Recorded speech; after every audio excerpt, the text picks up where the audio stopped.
এক সপ্তাহ আগে একটা সুন্দরী মেয়ে মেসেজ দিয়ে বলে আমাকে নাকি তার ভালো লাগে।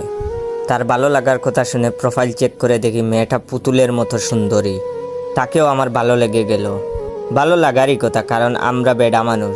মেয়েদের থেকে অফার পেলে কখনোই মানা করতে পারি না, কারণ আমরা বেডা মানুষের মন বিশাল বড়। যাই হোক, তার সাথে কয়েকদিন কথা বলার পর আমাকে বলল তার মা বাবা নাকি কালো ছেলে পছন্দ করে না, তাকে পেতে হলে আমাকে সুন্দর সাদা হতে হবে। আমি টেনশনে পড়ে গেলাম, কালা থেকে সুন্দর হব কিভাবে? সে বলল টেনশন নেওয়ার কিছু নেই, একটা ফেসবুক পেজের লিংক দিচ্ছি, সেখান থেকে ক্রিম ক্রয় করে ব্যবহার করলে নাকি এক সপ্তাহের মধ্যে সুন্দর হয়ে যাব। তাড়াহুড়া করে পেজে মেসেজ দিয়ে ক্রিম অর্ডার করলাম 15 পিস, কারণ ওনারা নাকি 15 পিসের কম বিক্রি করেন না। টাকা পেমেন্ট করার পর ক্রিম পাঠায়, তারপর তাকে মেসেজ দিলাম ক্রিম পেয়েছি। আমার মেসেজ পেয়ে সে বলল ভাইয়া আসলে ওইটা আমার পেজ, আমি এভাবে মানুষের সাথে প্রেম করে ক্রিম বিক্রি করি। আমাদের মতো সহজ সরল মানুষের মন নিয়ে এভাবে খেলাটা কি ঠিক হলো? আপনারাই বলেন।